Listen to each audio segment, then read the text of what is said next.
ஜார்க்கண்ட் மாநிலத்தில் சரக்கு ரயிலின் 20க்கும் மேற்பட்ட பெட்டிகள் தடம் புரண்டு விபத்து ஏற்பட்டுள்ளது. அந்த காட்சிகளை பார்க்கலாம்.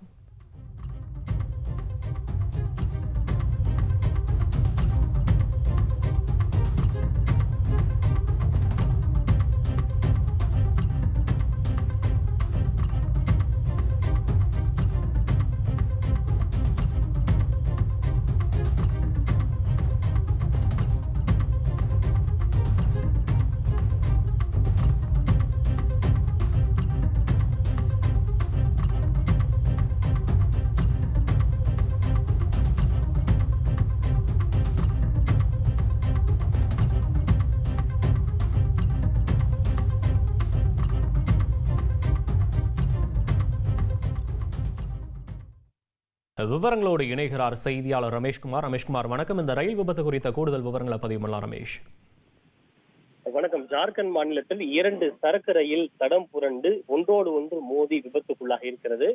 ஜார்க்கண்டில் இருக்கக்கூடிய சாந்தில் ஜங்ஷன் என்கிற ரயில் நிலையத்திற்கு அருகே இந்த விபத்து நடைபெற்றிருக்கிறது. இன்று காலை 4 மணிக்கு இந்த விபத்து நடைபெற்றதாக கூறப்படுகிறது.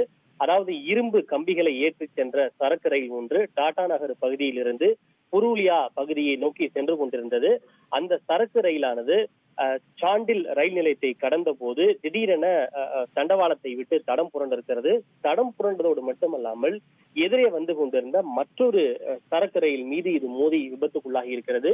இதன் காரணமாக முதலில் சென்ற சரக்கு ரயிலும் தடம் புரண்டது. இந்த சரக்கு ரயில் தடம் புரண்டதால் அந்த பெட்டிகள் எதிரே வந்த மற்ற சரக்கு ரயில் மீது மோதியதில் அந்த ரயிலினுடைய பெட்டிகளும் தடம் புரண்டது. கிட்டத்தட்ட 2 ரயில்களையும் சேர்த்து சுமார் 20க்கும் மேற்பட்ட ரயில் பெட்டிகள் தடம் புரண்டிருக்கிறது. இந்த ரயில் விபத்து காரணமாக அந்த பகுதியிலே ரயில் போக்குவரத்து சேவை பாதிக்கப்பட்டிருக்கிறது. பித்திகி ரயில்வே கேட்டுக்கும் அந்த சாந்தில் என்கிற ரயில் நிலையத்துக்கும் இடையே தான் இந்த விபத்து நடைபெற்றிருக்கிறது. விபத்து குறித்து தகவல் அறிந்ததும் சம்பவ இடத்திற்கு விரைந்து சென்றுள்ள மீட்பு படையினர் அந்த இடிபாடுகளையும் ரயில் பெட்டிகளையும் அகற்றி அவற்றை மீட்கக்கூடிய பணியிலே அவர்கள் ஈடுபட்டு வருகிறார்கள். இந்த விபத்து எப்படி நடைபெற்றது என்பது இதுவரை தெரியவில்லை. இருப்பினும் அது குறித்த முழுமையான விவரங்கள் விசாரணைக்கு பிறகே தெரியவரும். தற்போதைக்கு மீட்பு பணி நடைபெற்று வருகிறது. இதில் நல்வாய்ப்பாக எந்த உயிர் சேதமும் ஏற்படவில்லை. ஆனால் சில பொருட்சேதம் மட்டும் ஏற்பட்டிருப்பதாக கூறப்படுகிறது.